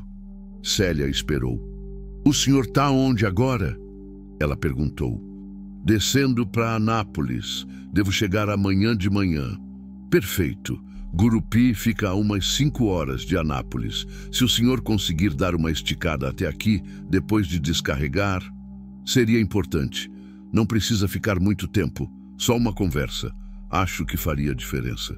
Eu olhei para a estrada, depois para o retrovisor, depois para o terço balançando no painel. O que você faria, Marisa? Já sabia a resposta. Tá bom, falei. Eu vou. Cheguei em Anápolis na manhã seguinte. Descarreguei a carga de milho num armazém grande, burocrático, demorado. Normalmente eu ficaria irritado com a demora. Mas naquele dia eu mal prestava atenção. A cabeça estava longe, estava em Gurupi, estava com Isabela. Assim que saí do armazém, peguei a estrada de volta. 5 horas para pensar no que ia falar, no que ia dizer para uma menina de 8 anos que foi abandonada pela própria mãe. Como você explica isso? Como você suaviza uma dor dessas? A verdade é que não dá. Não tem explicação que cure. Não tem palavra que conserte, mas talvez a presença já bastasse. Cheguei em Gurupi no final da tarde. O sol descia devagar, pintando o céu de laranja e rosa. A cidade estava movimentada, gente voltando do trabalho, crianças brincando na rua, cachorros latindo. Vida normal, vida comum. Segui as instruções que Célia tinha me dado e parei em frente a uma casa simples, pintada de amarelo claro, com um portão de ferro verde. Uma placa discreta na parede. Lar acolhedor, semente de esperança. Respirei fundo, desliguei o motor. Fiquei ali sentado por uns 2 minutos, só respirando, tentando acalmar o coração que batia descompassado. Você consegue, João. Só vai lá e escuta. Só isso. Desci do caminhão, alisando a camisa, tentando parecer mais apresentável. Toquei a campainha. Uma mulher abriu. Devia ter uns 50 anos, gordinha, sorriso largo, olhos gentis. Você é o João? Sou. Entra, entra! A Célia tá te esperando. Entrei. A casa era limpa, organizada, cheia de cores, desenhos infantis nas paredes, brinquedos espalhados num canto da sala, cheiro de comida vindo da cozinha. Célia apareceu. Mesmos óculos, mesmo coque no cabelo, mesma expressão séria, mas gentil. João, obrigada por vir. Sei que não foi fácil largar tudo e vir até aqui. Não tem problema. Como ela tá? Célia suspirou, confusa, magoada, com raiva, tudo ao mesmo tempo. Ela não entende por que a mãe escolheu o padrasto em vez dela. E eu também não entendo, para ser sincero. Mas acontece. Acontece mais do que deveria. Posso falar com ela? Pode. Ela tá no quarto. Vou te levar. Segui Célia por um corredor curto. Ela parou em frente a uma porta de madeira pintada de azul claro. Bateu de leve. Isabela, o tio João tá aqui. Posso mandar ele entrar? Silêncio. Então, uma voz baixinha. Pode. Célia abriu a porta e me deu espaço. Eu entrei. O quarto era pequeno, mas acolhedor. 2 camas, um guarda-roupa, prateleiras com livros e brinquedos. Isabela estava sentada na cama perto da janela, abraçando um ursinho de pelúcia velho, olhando para fora. Ela não virou quando eu entrei. Hoje, Isabela, disse baixinho. Ela virou a cabeça devagar, os olhos vermelhos, inchados de tanto chorar. Tio João. A voz saiu embargada. E então ela levantou e correu. Correu e se jogou nos meus braços, me abraçando com força, com desespero, como quem se agarra à última tábua no meio do naufrágio. Eu a abracei de volta. Apertei. Senti ela tremer. Senti ela soluçar contra meu peito. Calma, murmurei. Calma, pequena. Eu tô aqui. Ela não me quis, Isabela disse, a voz abafada, quebrada. Minha mãe não me quis, ela escolheu ele. Ela escolheu quem me batia. Eu fechei os olhos. Senti minha própria garganta apertar. Eu sei, sussurrei. Eu sei, pequena. E eu sei que dói. Dói demais. Por que ela não me quis? Isabela levantou o rosto, olhos molhados, vermelhos, cheios de dor. O que eu fiz de errado? E ali, naquele momento, eu precisei ser forte. Precisei encontrar as palavras certas, mesmo não sabendo quais eram. Me abaixei, ficando na altura dela. Segurei os ombros dela com as 2 mãos. Isabela, escuta bem o que eu vou te falar. Você não fez nada de errado. Nada. Você entendeu? Nada do que aconteceu é culpa sua. Ah, mas ela... Sua mãe fez escolhas ruins, escolhas que machucam, mas isso não é sobre você, é sobre ela, sobre a fraqueza dela, sobre o medo dela, mas não é sobre você. Você é uma menina incrível, corajosa, forte, você fugiu, você sobreviveu, você continua de pé, e isso é tudo. Mas eu queria que ela me amasse. A voz dela saiu num sussurro destroçado. Eu sei. E você tem todo o direito de querer. Mas às vezes as pessoas não conseguem amar do jeito que a gente precisa. E isso dói. Dói pra caramba. Mas não significa que você não é digna de amor. Significa só que ela não conseguiu ver isso. Isabela soluçou de novo. Limpou o nariz com as costas da mão. E agora? O que vai acontecer comigo? Agora você vai ficar aqui, nesse lar, com gente que cuida de você. E quando chegar a hora, vão procurar uma família para você. Uma família de verdade, que te queira, que te proteja, que te ame do jeito que você merece. E se ninguém me quiser, alguém vai querer, eu tenho certeza. Como você sabe, sorri, triste, cansado, porque você é especial. E pessoas especiais sempre encontram o lugar delas. Só demora às vezes. Isabela me abraçou de novo, dessa vez mais calma, mais longa, como se estivesse absorvendo cada segundo. Eu queria que você fosse meu pai, ela sussurrou, e aquilo me partiu. Me partiu porque eu também queria. Queria poder levar ela comigo. Queria poder dar um lar para ela. Queria poder consertar tudo, mas eu não podia. Porque eu era um caminhoneiro viúvo, sozinho, vivendo na estrada, sem estrutura, sem casa fixa, sem condições. Isabela, comecei, mas a voz falhou. Ela se afastou, limpou os olhos. Tá tudo bem. Eu sei que você não pode. Eu só queria falar, só isso. Segurei o rosto dela com as 2 mãos. Olhei fundo nos olhos dela. Mas eu posso ser seu amigo. Posso visitar, posso ligar, Posso te mandar carta e posso torcer por você todo santo dia. Isso eu posso e isso eu vou fazer. Os olhos dela brilharam, um brilho pequeno, mas era esperança. Promete? Prometo. E naquele instante eu sabia que ia cumprir. Não importava o quê, não importava como. Fiquei mais 1 hora na casa. Célia me ofereceu café. Conversamos sobre o processo de adoção, sobre os próximos passos, sobre como Isabela estava se adaptando. Ela tem crises, Célia explicou, pesadelos, momentos de raiva, momentos de tristeza profunda, mas está melhorando. Devagar, mas está. E sua visita hoje ajudou muito.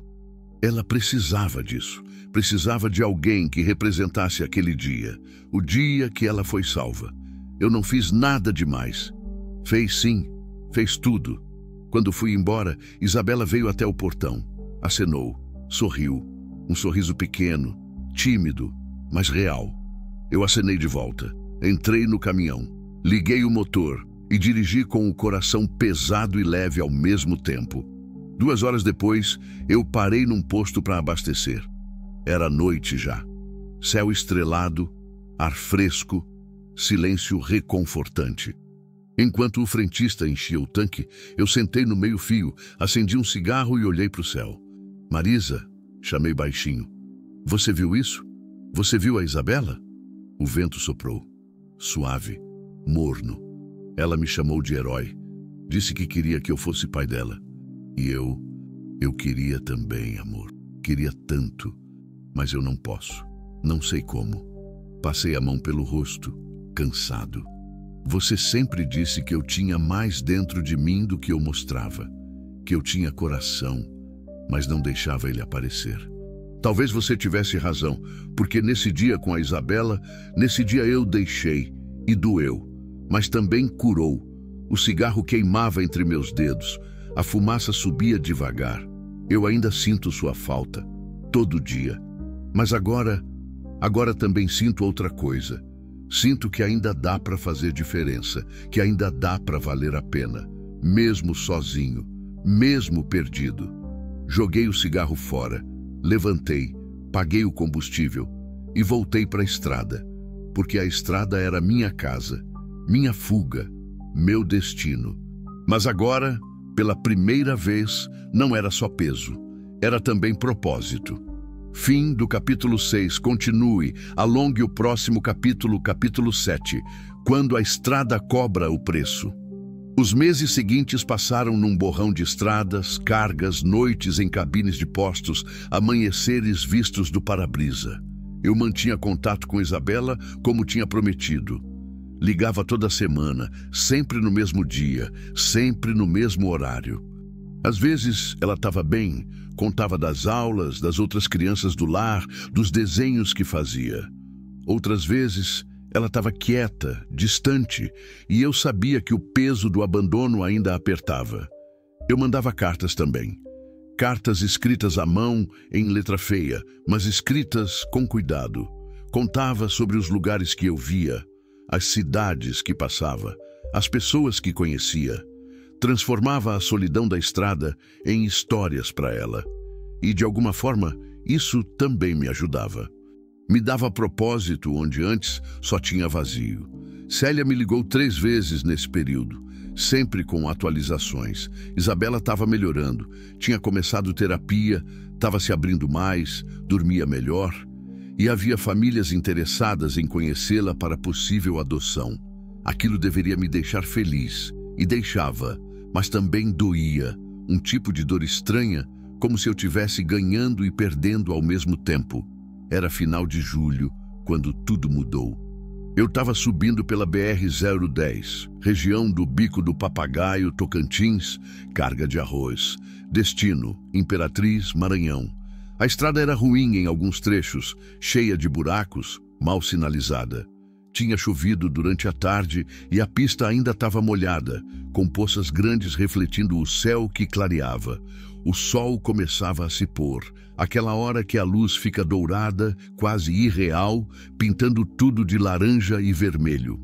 Eu dirigia no automático, pensando em nada e tudo ao mesmo tempo, quando vi algo que fez meu coração dar um salto. Um carro virado na margem da estrada.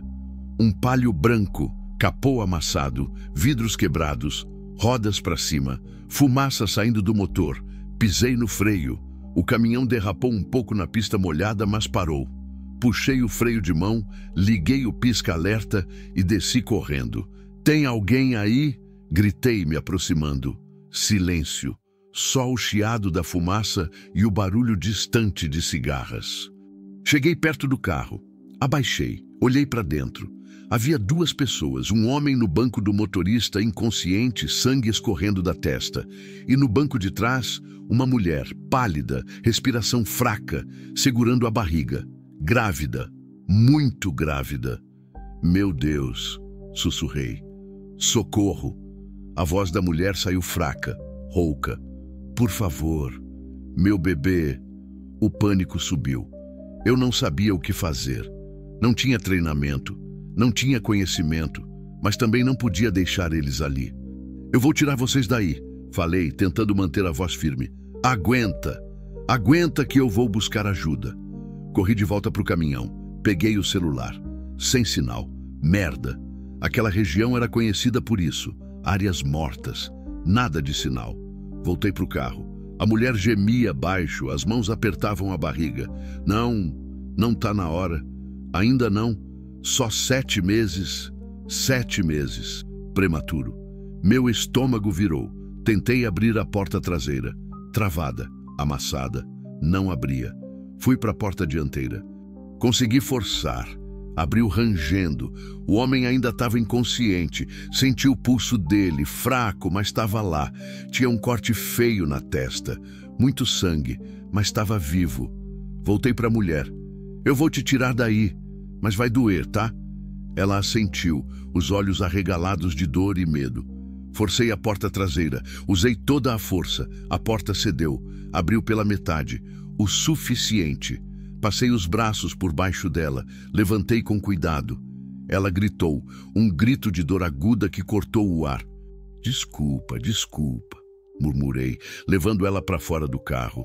A coloquei no chão, numa área gramada, longe do carro que ainda soltava fumaça. Tirei minha camisa e fiz uma almofada improvisada para a cabeça dela. "Como você se chama?" "Ana", ela ofegou. "Ana Paula." "Ana, eu sou João. Eu vou te ajudar. Você vai ficar bem." Mas mesmo enquanto falava, eu via que não estava bem. Ela suava frio. A respiração vinha curta, desesperada. E então vi sangue. Muito sangue. Manchando a calça jeans dela. Escorrendo. "Meu bebê", ela chorou. "Meu bebê tá vindo. Não pode. Ainda não." Meu coração disparou. As mãos tremeram. Eu não sabia o que fazer. Não tinha como ajudar. Não tinha hospital perto. Não tinha sinal no celular. Não tinha ninguém. Só eu. E ela. E um bebê tentando nascer antes da hora. "Marisa, me ajuda. Me ajuda agora." Respirei fundo. Tentei pensar. Tentei lembrar de alguma coisa que eu tivesse visto, ouvido, aprendido. Mas não tinha nada. Só o instinto. Só a vontade desesperada de fazer algo. "Ana, escuta." Segurei o rosto dela. "Respira. Respira fundo. Devagar. Assim. Isso." Continua respirando. Ela tentou, ofegante, desesperada. Voltei para o caminhão correndo. Peguei uma manta que eu tinha na cabine. Peguei água. Peguei um canivete limpo. Peguei tudo que podia servir. Quando voltei, Ana estava pior. Gemia mais alto. As contrações vinham mais fortes. "Não consigo segurar." Ela chorou. "Ele tá vindo." Eu olhei em volta. Estrada vazia. Nenhum carro. Nenhuma ajuda. E então entendi. Eu ia ter que fazer o parto. Eu, um caminhoneiro, sozinho, no meio do nada. "Deus, eu não sei o que fazer, mas se você estiver aí, me ajuda. Ana, você vai precisar fazer força quando eu mandar. Entendeu?" Ela assentiu, chorando. Estendi a manta no chão. Ajudei ela a deitar. Posicionei ela como achei que era certo. Lavei as mãos com água. As mãos tremiam tanto que mal conseguia segurar a garrafa. Agora, falei, tentando parecer confiante. Quando vier a próxima contração, você faz força e não para até eu mandar. Ela gemeu, apertou meus braços com força e então gritou. Gritou fazendo força, gritou de dor, gritou de medo e eu vi a cabeça do bebê. Meu Deus! Continua, continua! Gritei. Ela fez força de novo, e de novo, e de novo. E então, num momento que pareceu durar uma eternidade e um segundo ao mesmo tempo, o bebê veio, pequenino, molhado, roxo, silencioso, silencioso. Meu coração afundou. Ele não tá chorando. Ana sussurrou, a voz quebrada de pânico. Por que ele não tá chorando? Eu peguei o bebê, minúsculo nas minhas mãos enormes e trêmulas. Limpei a boquinha dele com o dedo, soprei suavemente no rostinho, esfreguei as costas pequenas. Nada. Por favor, Ana gritou. Por favor, meu filho. Eu virei o bebê de bruços na minha mão.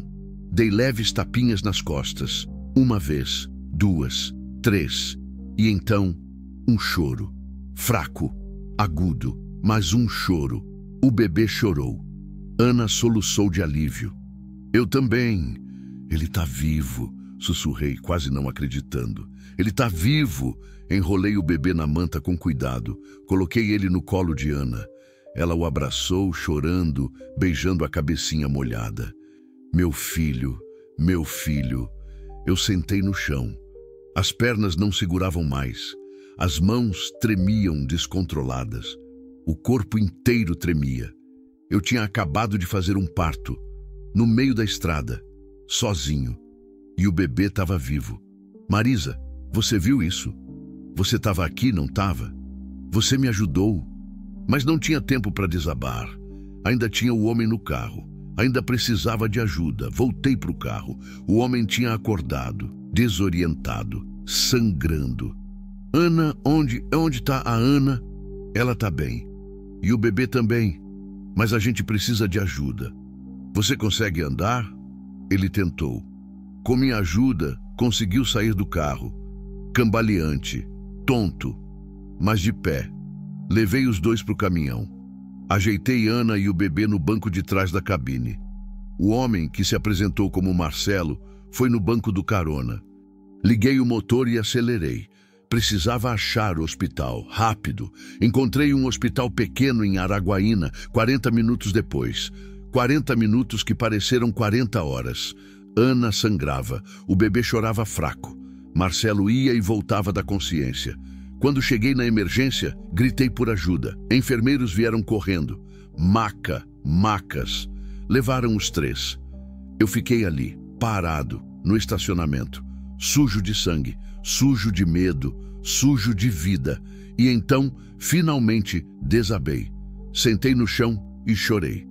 Chorei de exaustão, de alívio, de gratidão, de dor, de tudo.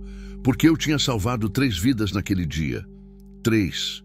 E porque, de alguma forma, isso me fez lembrar que eu ainda tinha propósito, que eu ainda importava, que eu ainda estava vivo. 2 horas depois, uma médica veio falar comigo, jovem, cansada, mas sorrindo. Você é o João? Sou. Você salvou aquela família. A Ana estava com descolamento de placenta. Se você não tivesse parado, se você não tivesse feito o parto, ela e o bebê teriam morrido. Eu não soube o que responder. O bebê é prematuro, vai precisar ficar na UTI neonatal. Mas está estável, está vivo.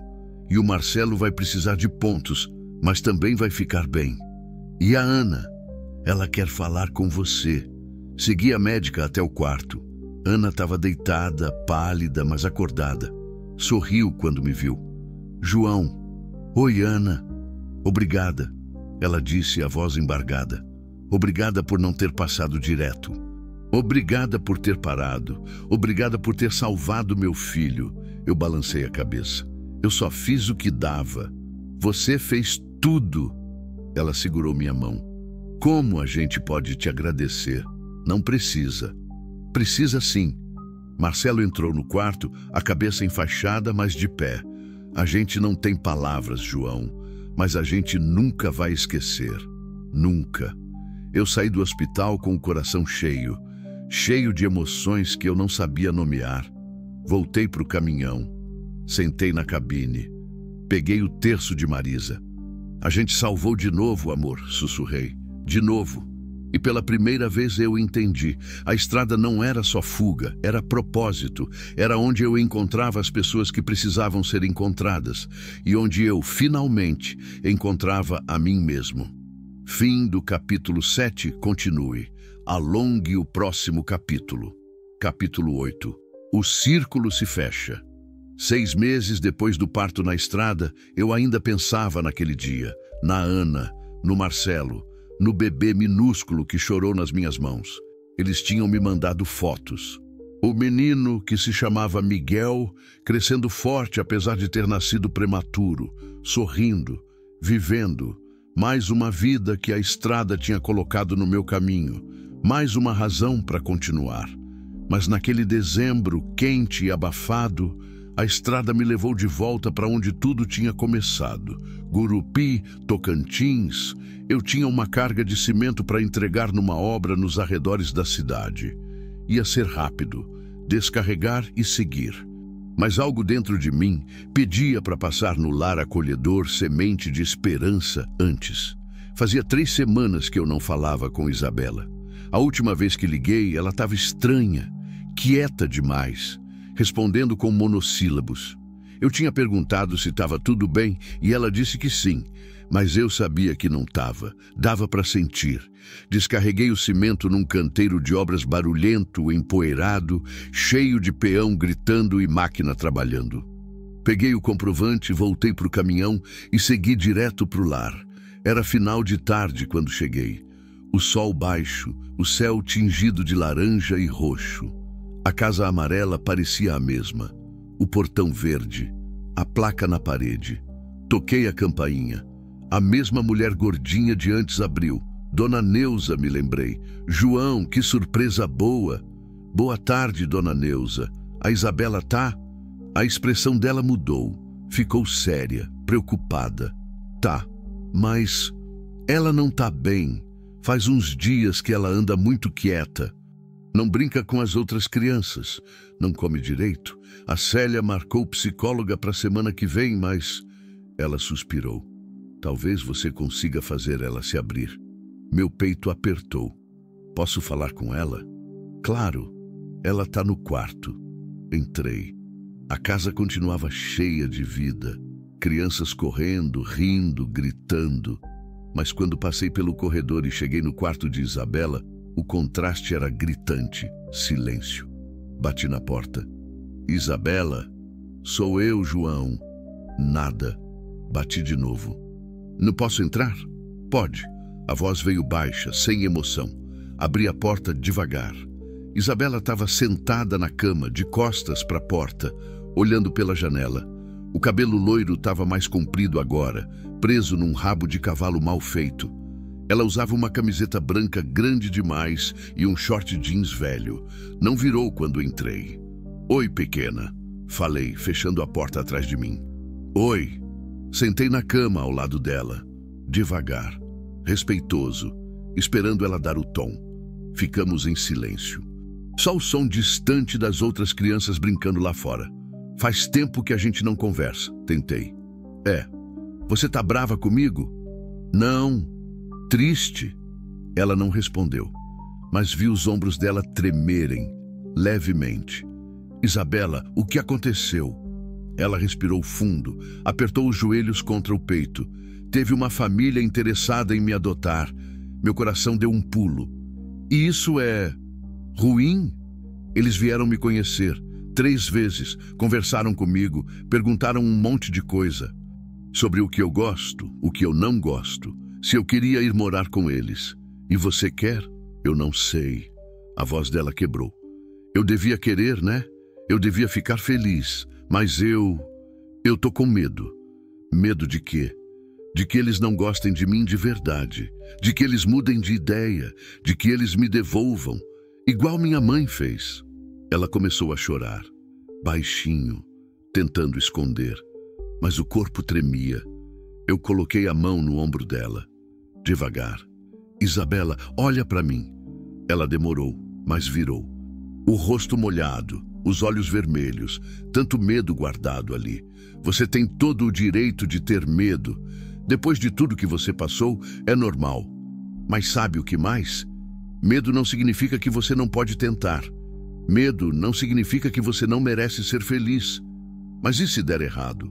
E se der certo? Respondi. E se essa família for boa de verdade? E se eles te amarem? E se você finalmente tiver o lar que sempre mereceu?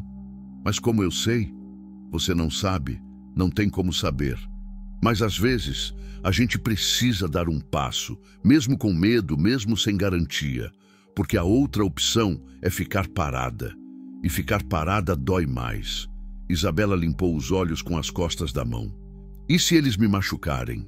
Se eles te machucarem, você fala, você grita, você pede ajuda e as pessoas vão te ouvir dessa vez. A Célia, a dona Neuza, a gente vai te ouvir. Você não está sozinha, Isabela. Nunca mais. Ela me abraçou, de repente, com força, como naquela primeira vez. E eu a abracei de volta, apertando como se pudesse passar força para ela através do abraço. Eu tenho medo de esquecer você, ela sussurrou. Você não vai esquecer. E eu não vou esquecer você. Mesmo se você for morar longe, mesmo se a gente não se vir sempre, você vai estar aqui. Toquei no peito sobre o coração. Sempre. Ela soluçou de novo. Mas dessa vez era diferente. Era um choro de alívio, de libertação. Ficamos assim por um tempo, sem pressa, sem palavras, só presença. Quando Isabela finalmente se acalmou, ela me mostrou os desenhos que tinha feito, dezenas deles, coloridos, cheios de vida, desenhos de casas, de famílias, de cachorros, de árvores, e no meio de todos eles, um desenho que fez meu peito apertar. Era um caminhão, vermelho, com um homem dentro, e uma menina pequena ao lado, acenando. Embaixo, escrito com letra torta, meu herói. Posso ficar com esse? Perguntei, a voz embargada. Ela assentiu, sorrindo, um sorriso pequeno, mas verdadeiro. Guardei o desenho dobrado no bolso da camisa, junto com a foto dela que eu sempre carregava. Saí do quarto com Isabela. Ela estava mais leve, mais presente. Voltou a brincar com as outras crianças na sala. Voltou a rir. Célia me puxou para a cozinha. Eu não sei o que você disse para ela, mas funcionou. Obrigada, João. Eu só escutei. Às vezes é tudo que a gente precisa. Ela serviu café. A família que está interessada nela é boa. Casal de meia idade, sem filhos biológicos. Ele é professor. Ela é enfermeira. Gente simples, de bem. Eles querem muito. E a Isabela, ela também quer, no fundo. Só estava com medo de admitir. Quando vai ser a adoção? Se tudo correr bem, uns 3 meses. Tem que passar pelo estágio de convivência.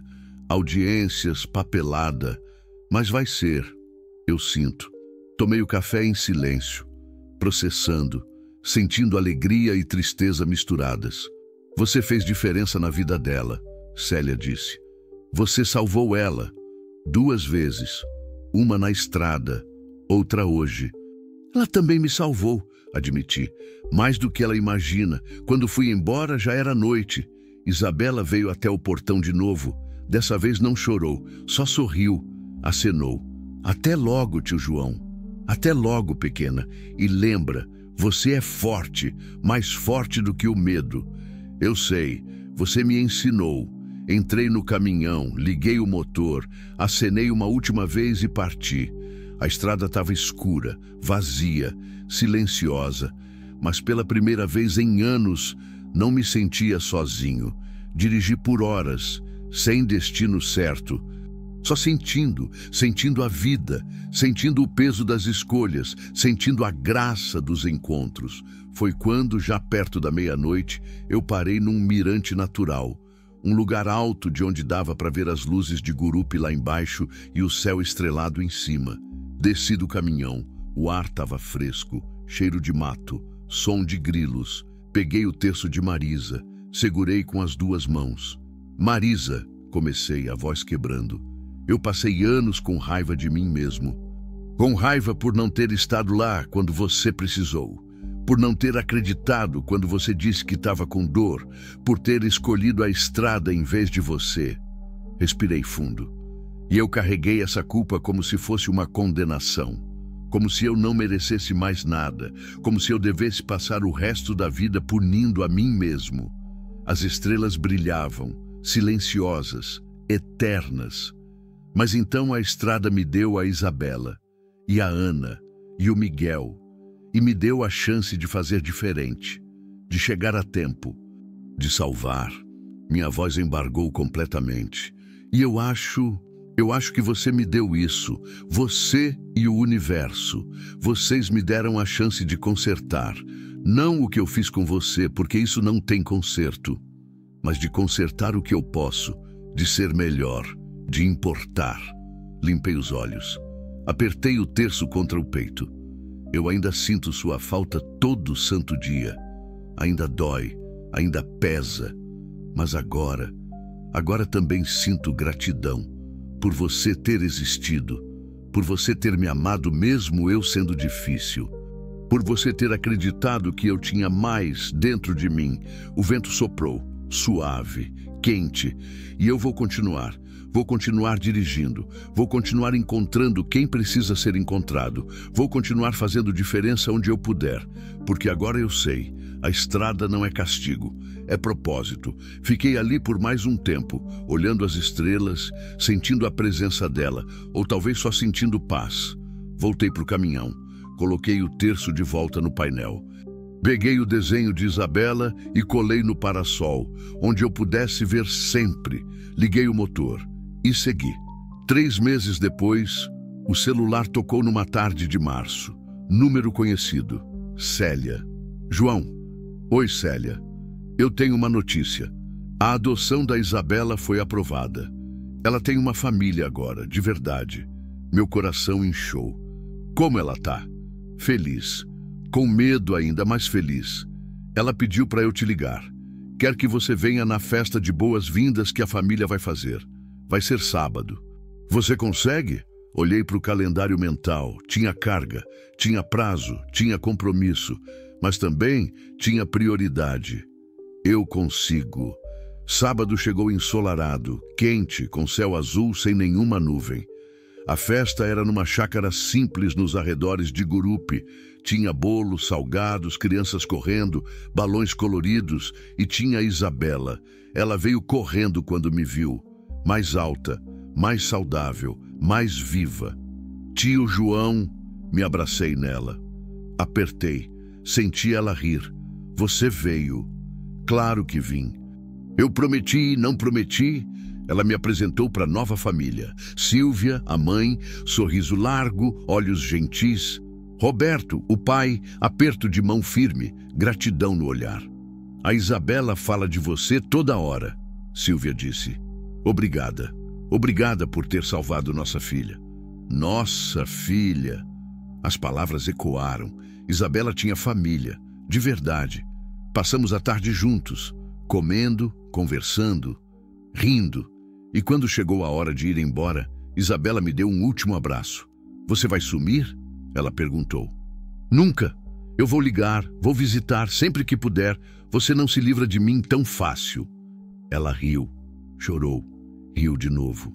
Eu te amo, tio João. E aquilo me destruiu e reconstruiu ao mesmo tempo. Eu também te amo, pequena. Voltei para a estrada. O sol se punha atrás de mim. A sombra do caminhão se esticava longa na pista. Olhei para o retrovisor. Vi a estrada que ficou para trás. Depois, olhei para o para-brisa. Vi a estrada que ainda vinha pela frente. E pela primeira vez, não vi peso. Vi possibilidade. Peguei o terço. Passei as contas entre os dedos. Obrigado, Marisa, por tudo.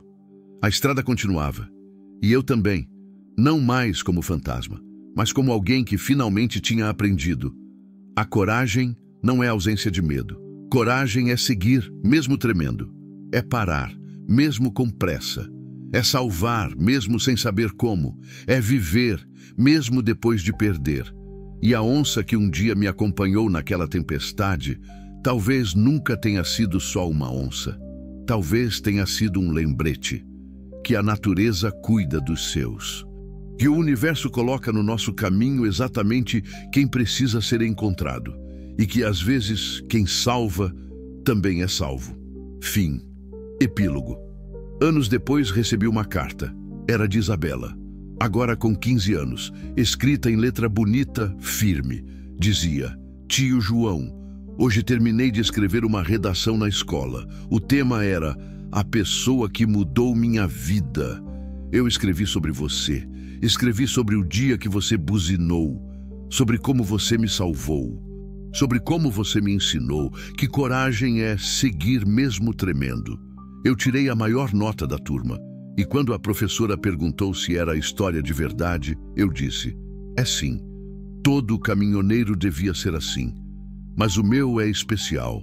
Obrigada por ter sido meu anjo naquele dia, e obrigada por continuar sendo.